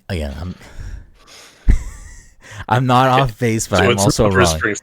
It is supposedly, according to the Wikipedia page, is based on folk music legend Bob Dylan. Those are two very different people. What's his nickname? Does he have a nickname? The Jersey Kid. Is Bob Dylan from New Jersey, or is that Bon? No, that's not Bon Jovi. Bon Jovi is from New Jersey again. Wait, Bruce Springsteen is from New Jersey, right? Yeah. Where's Bob Dylan from? I don't know. Not New Jersey. We don't need to go down a Bob Dylan rabbit hole. Perfect Dark. I'll go last. Any thoughts? Either of you, Perfect Dark? No. I know people love the original games, but it's better GoldenEye, in my opinion. Original Perfect Dark is better GoldenEye. It was made by Rare. It was essentially GoldenEye with fucking Rare crazy futuristic gadgets and aliens. I thought this looks really cool. I'm gonna play it. Yeah, it looks really Bob cool. Dylan's from Duluth, by the way. Oh, okay. Not New Jersey. He's from Duluth, Minnesota. Minnesota. Okay. You saved me. I was gonna say Iowa. Well, it's whatever. It's not New Jersey. It's fair. Yeah, Perfect Dark looks fucking fantastic. I really hope that game is good. They need it to be. It needs to be good. But they also needed Starfield to be good. So who the fuck knows? Expedition 33 looked really fucking solid. That's the turn-based game. It has Ben Starr in it. Like it looks really I'm excited for it. South of Midnight is another one where I think that game looks really fucking cool. I'm very nervous that gameplay is not going to be great. That's the thing that makes me the most nervous. I hope it is good. I thought from this trailer that it looked like it's going to be like one of my like it's like one of my more anticipated games from this past week. Yeah. I going into this presentation, I remember when they originally showed it, and I did not feel the same way. So like, yeah, it definitely feels like they either captured their game better in this trailer, or they're like tricking me. So, like, we'll see. If I remember last year, it was like a very quick CG trailer of just like her talking to something. Yeah. I think it was like I want to say it was like a skeleton or like... Yeah, I don't think it was the frog thing or whatever she's riding in that trailer. But this looks really good. So my hesitation with the gameplay, because I think everything else looks good. Voice acting sounded great. The visuals are super impressive. It seems like it's going for like a... I don't know what effect to call that animation, but it seems like it's going for like a specific like frame rate that I think works really well. But what makes me nervous, and this just might be showcasing like, you know, cool things you can do. Like, the combat looked fine. It didn't look bad, but like specifically the movement and platforming, it was like, oh, okay, so you're using this hook thing, and it's like you just skipped all that platforming. So like, is the game gonna be like not a great movement type of game if like that's what you're showing me? And then the second part, like she jumps in the thing and like floats through the crow wind and like goes to the church, and I'm like skipping over a lot of platforming. It doesn't make me feel great, but also like, is that what people want to see in a fucking trailer? Maybe not. So like, I need to see that game being played. I think that's where I'm at now, or I just need to play it. So it's coming to Game Pass. Yeah, but I am excited about it. I think that game looks great. Starfield DLC, I don't think any of us really have opinions on that. Elder Scrolls DLC, I don't think any of us care about that. Fallout 76 DLC, sure. Sea of Thieves thing. Any interest in jumping back into Sea of Thieves, Mike? I know you're a big Blunderpass guy. Yeah, guys, as soon as you're ready, let's set sail. Seven Seas. If they did, that's what we skipped over in the Ubisoft presentation. Oh, Skull and Bones. Oh yeah, that's. I mean, if there was ever a quadruple A game, that was it. If they did a One Piece collaboration, Mike, would that get you into Sea of Thieves or no? I will do the thing that I did with a bunch of other games where I will sign into the game, buy the cosmetic, and then never touch the game again. If Skull and Bones did a One Piece collaboration, would you buy the game and buy the DLC? Well, yeah, again, quadruple A. If Sea of Thieves, they earn that money. If Sea of Thieves did what they did with Pirates and they did a whole fucking like season, missions, all this shit, not just cosmetics, would you play Sea of Thieves that season for One Piece? I would probably play it for all of 5 minutes and then get bored, and then you guys would say, "Hey, the season's almost over." I'm like, "Oh shit, I forgot," and then shrug my shoulders. All right, hold on. Yeah, Phil, we fucking got him. He's in. Order the DLC. All right. Right. Done. You guys got me for all of, again, 5 minutes. Atomfall, sure. Flintlock, The Siege of Dawn. Just stop me if anyone wants to talk about any of these. Winterborough was like the mouse game. The Winterborough looked interesting to me. I don't remember what Atomfall or Flintlock were. If I'm remembering correctly, Atomfall was like the game that looked like it could have been BioShock or Fallout, or like it just looked like it was a bunch of other things, and that's like demeaning to the game. It was not a game for me. So Flintlock, don't remember. Sorry, Flintlock. Fragpunk looked interesting. That was like the 5v5 hero shooter sort of thing. Like Overwatch. Like Overwatch, yeah. I'll check that out maybe. Mecha Break was a very cool looking mech game. I think it was a Game Pass game as well, so I might check that out when it comes out. It looked cool. It was a very cool looking mech game. I didn't play Armored Core 6 though, so maybe I don't know what the fuck I'm talking about. So I bought it. You have it, Dom, if you want to play it. It's supposed to be really good. It looked like other mech games. I mean, I skipped over something. Where the fuck did I go out of order here? Let me see. There was... No, we did that. Atomfall, Expedition, Very Professional Podcast. Oh, Life is Strange, Double Exposure. I mean, this kind of spoiled Life is Strange for you if you watched this trailer. If you'd never played I believe it's the first game. Flintlock actually did look interesting. It's the one where it's like the girl and like the fox-like creature. Now I'm gonna have to look it up because I don't fucking remember this game. It did look interesting to me. It's a Souls-light. They really buried this fucking trailer though. It's a game that I would play. The fucking Galaxy speckled Xbox Series X looked cool. I am not gonna buy another Xbox, but I like the way that system looks. I don't know why this trailer's not here. There was also Wu Chang Fallen Feathers. Please don't play the volume. Okay, let me skip through this trailer because I also don't remember this trailer. Oh, now I do actually. Yeah, this one looked interesting. It was a quick trailer. I don't know if it says it is a Souls-like RPG, so it looked interesting. I think there's definitely an audience for that, especially on Xbox, since they don't have the Bloodborns of the world. But they do have Lies of P. They do have Lies of P. There was more look at Metal Gear Solid. Was that a Game Pass game too? No fucking way.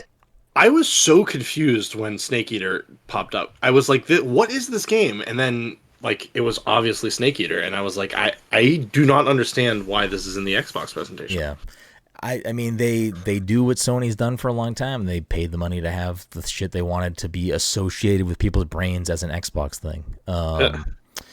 But the Life is Strange thing, which I won't spoil things, but it is essentially like an alternate timeline of the first game where the main character is attempting to like alter some of the events that happened in the first game. So it's sort of just my kick in the ass to finish the first game, because I played Life is Strange True Colors the year that it came out, and I really enjoyed it. So I was like, oh, I should probably play the other 2 games because I liked my time with this. So this is the kick in my ass to finish the original before Double Exposure comes out in October. But I feel like I still skipped over a game. Where the fuck did this game go?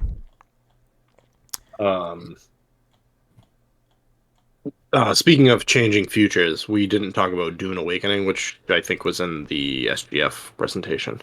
Yeah, it was there. Which is also interesting. It's alternate history Dune. Mm-hmm.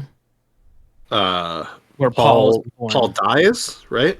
I think it's they made it sound like Paul isn't born, which I think would something like that, where he like doesn't rise to. Yeah, I think him not being born would have different consequences than him being born and then dying early on. Yeah. I thought it just like a cool idea. Like, we want to make a Dune game. What are we gonna do? Like, we don't want to just tell the same story again. Yeah, we don't want to tell the same story, and we don't want to deal with a whole bunch of people saying like, "Well, how could this happen?" Because in the book, blah blah blah blah. Yeah. As a matter of fact, I think they specifically made it a point to explain why. So like in the books, you can't.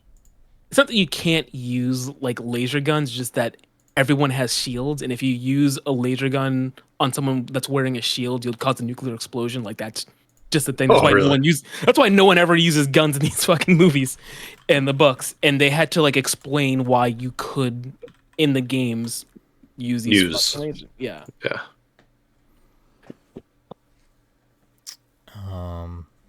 Yeah. Was there another game that you were thinking of?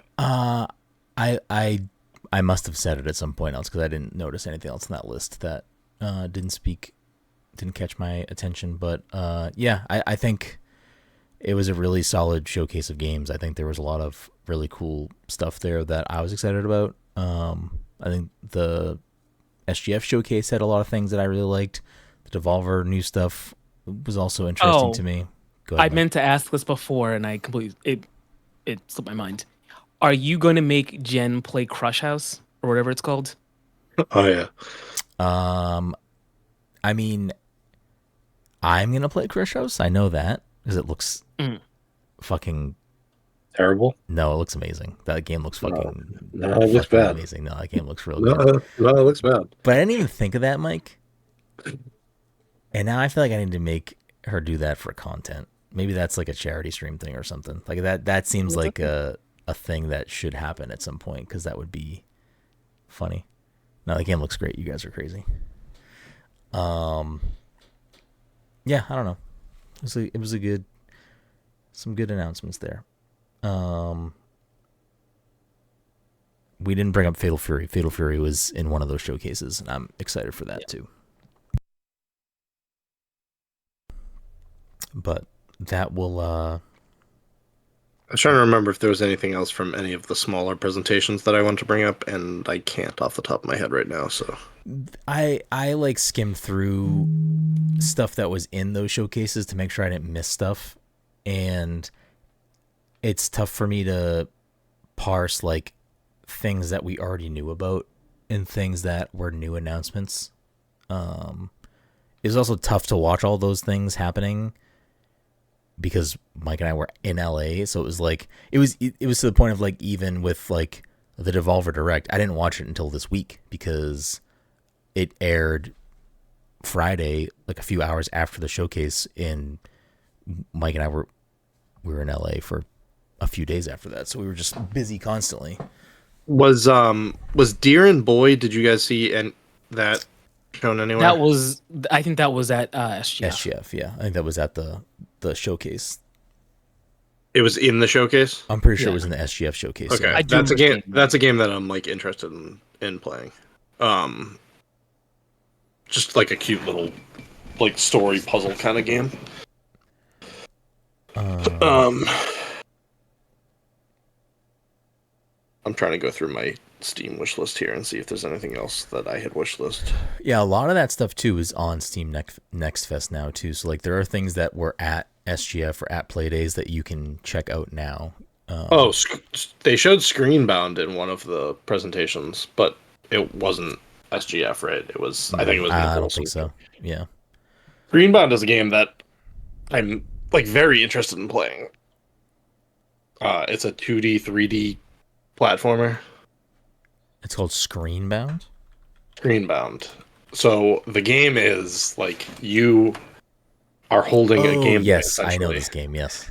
And the screen is like your 3D screen, but like obviously in 2D on your screen. So like you have to go back and forth. Yeah, that looks extremely like my fucking jam.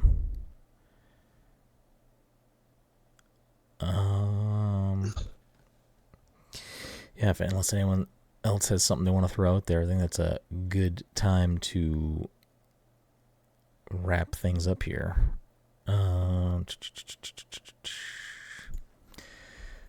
I'll do the outro before we do the game, and if anything else pops up, just throw it in there.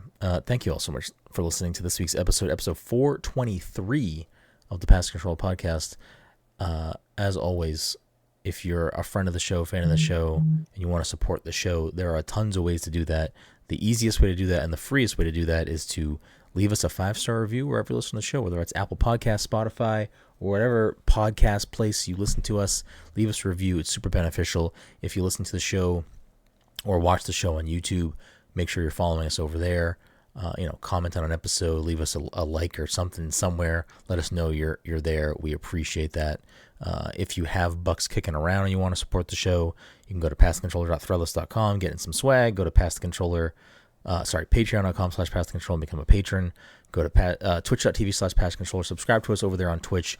As a reminder, if you're an audio-only listener, we do stream the show live every week when we record over at twitch.tv/passcontroller. So if you want to watch us live, you can do that. If you can't catch us live, but you still want to watch the show, you can just search for Pass the Controller Podcast on Instagram, on YouTube, and we will pop up there. Show us some love. We appreciate you. I did not mention at the beginning of the episode, the PDC Movie Club for this month is Mike. I don't have that document open. Who is this month's? Mike's. Do you remember what you picked, Mike? Because I don't. Godzilla. Godzilla -0. Yes, thank you. Godzilla -0, not Godzilla. Just so that people. Godzilla -1. -1. Yes, sorry. That math is gonna get people fucked up, man. It is Mike's movie pick for the month, and Mike chose Godzilla. I just didn't want everybody watching like a different Godzilla. Film. Yeah. Godzilla -1. It is now on Netflix. I'm assuming that means it's also available to rent or purchase. Do you know this information? Okay. So you can watch it on Netflix or however else you watch your movies. If you haven't seen Godzilla -1, we will chat about that at the end of the month. And that's all I got for that stuff. We can roll into the game unless you had found something else you wanted to mention, Dom. No, I'm like going through everything. So we're going to play a fan favorite, which of course is Answer Unlocked, which the way that game works is I pick a few games, I read the achievements/trophies for those games. First person that gets the game gets the point. There's going to be a finally something that is going to change potentially how things have been for I don't know how many weeks in a row. The leaderboard has been in a stalemate where everyone's splitting the points 3 ways. So Mike and Todd continue to stay tied in second place with 20. Dom is in first with 24. So Dom's either going to pull ahead here or Mike is going to finally break the second place tie. So unless Todd, unless I get 3 stumps. Yes, of course, yes. Both can also happen, but I meant like it's not going to be what it's been. It's not going to continue to be, this 4-point gap with the 2 tied in second. So, without further ado, game number 1. I gave Todd the benefit. I texted him and said points. He knows what the deal is. I mean, I don't know how it will sound though. Want me to call Todd or no? Do we want to make this fair? Let me call him and see how it sounds with him on my microphone. Can you hear this or no? I currently don't hear anything. I don't hear anything. You hear my phone ringing? Yo. No. Yo. We're doing points right now. Are you getting in here or what? All right, I'll jump in. Hurry up. Right. He's coming right now. It's gonna fuck up the cameras. So if you're a viewer, I apologize in advance for what's about to happen to the screen. I'll try to be as quick as possible with changing the cameras back. Why would he do some of this stuff to himself? I don't Todd? know. No. I sent Dom the video I was talking about at the beginning of the episode. 100-hour Greyhound? Oh, that guy. Oh, I haven't watched like any of the things.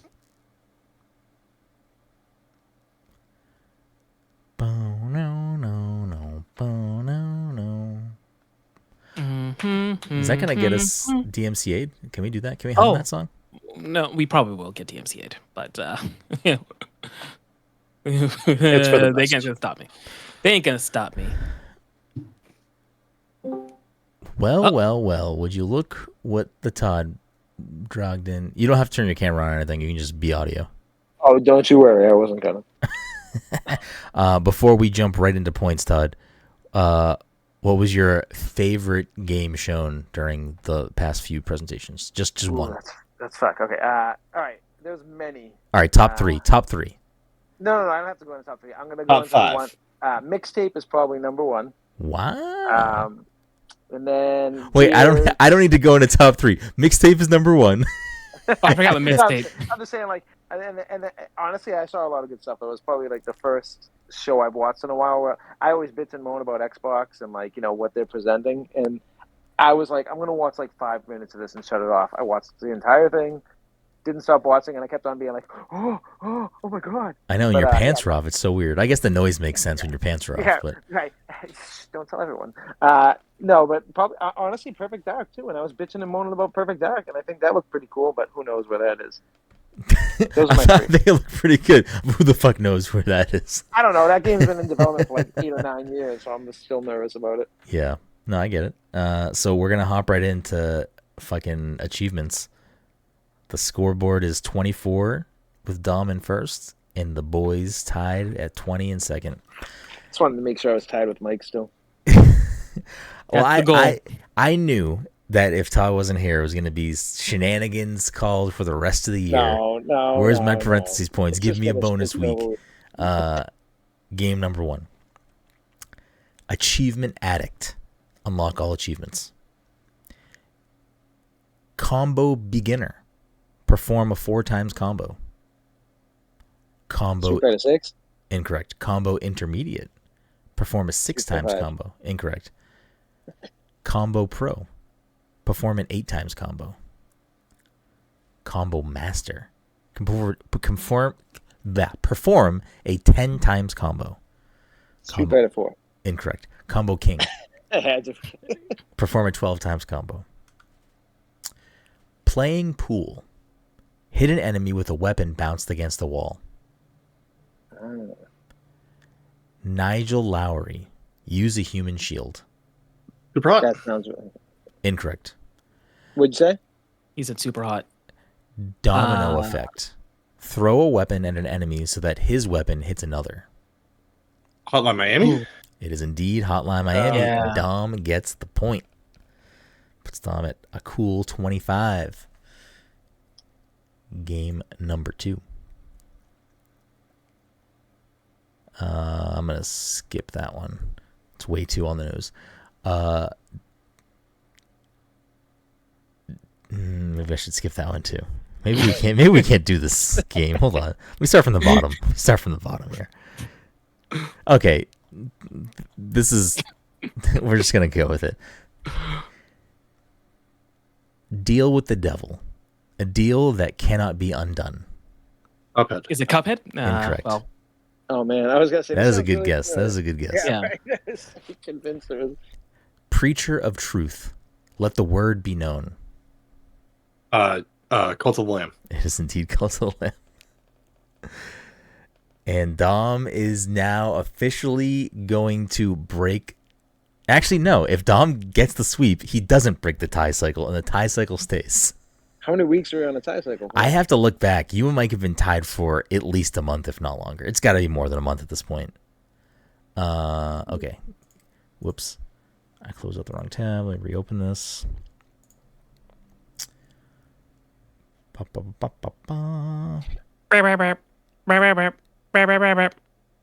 Todd, did you watch the Devolver Direct? I did not know. You should, just because it's I mean, there's cool games there too, but the Direct itself is fucking ridiculous. Skate World, is that what it's called? Skate Story? Skate Story, I'm fucking dying for that game. Give me that right now. I don't know if it was in the Devolver presentation, but I know what game you're talking about. Did we do Cult of the Lamb before for this game? I think we did, but maybe. I don't remember. I don't know. Game number 3. Dungeon Brawler. Defeat the blank. Deposit at the riverbank. Jump down the big waterfall in blank blank. My bad. Defeat the emerald blank.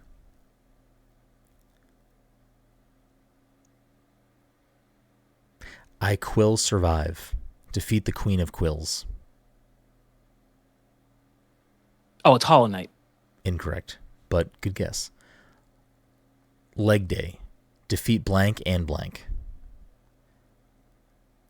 I have to skip that achievement. Did the thing. Defeat the arcane blank.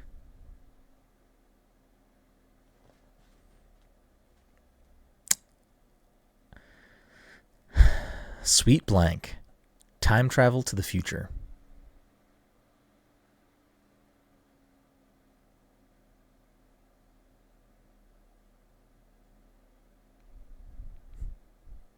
What was that again? Sweet blank. Time travel to the future. More like dumb in general. Defeat the demon general.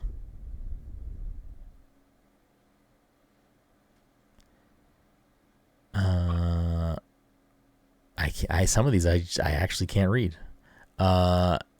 Here today, gone tomorrow. Make it out of the underwater labyrinth. Is it The Messenger? It is indeed The Messenger. Mike, what the fuck? I feel like we did The Messenger before. Oh, okay. Because the Dumb in General one sounded super familiar, and I feel like... Because I kept wanting to say Sea of Stars, but we've also done Sea of Stars. Yeah, the time travel thing is what clued me in, but I was like, I feel at this point, if it was The Messenger, one of the other guys would have said it already. And there were other games in that series that if I fucked it up and it was under, like, Sea of Stars, then someone's going to scoop it. Yeah. I feel like we did both, and that's why I didn't say either. I did okay. That's my mistake then. I try not to do because one of the achievements is the dragon's name, right? Yes, that's okay. Fuck. Then that's my bad. Should we do one more game then, or are we done there? Yeah, one more game, man. One more game. We can't. I mean, Mike still gets that point. With me and Todd, we can't end with me and Todd not being tied. Yeah, just do a layup for me. All right, Cyberpunk 2077. Right, oh shit, he got it. Nailed it. He fucking got it. Okay, done. I mean, there's a through line here. I don't know if that's been revealed at this point. Oh, they're all video games. Mike's got the fucking through line. Indies. I mean, you're not incorrect. Let me see. Game number 4. Oh, they're all my game of the years in the past. Bang, Mike nailed it. Game number 4. Got him. Potentially Devil Horns. Lead God. Collect 5 master rounds in one run. Patron. Spend big at the acquisitions department. So I'm real quick. I'm gonna say Enter the Gungeon, and it's Lead God. Wow! Dom should get double points. He really should get double points for fucking dunking on me. We have not done Enter the Gungeon before, have we? No, we have not. Todd just won. No, you said Lead God, and I was like, all right, a dungeon crawler. Yep. Okay. And then you said whatever the second one was. I was like, there's no way it's lead god. It's definitely lead god. Nope, it is lead god. You are 100% correct. It is lead god. Listen. What am I, an English major or something? Anyways, Dom just fucking put a spanking on the two of you. Dom is closing the week out at 27. Mike, the solo second place champion at 21, and Todd sitting at a cool 20 in now third place. But that'll do it for this week's episode 423. We appreciate you. We'll see you next time.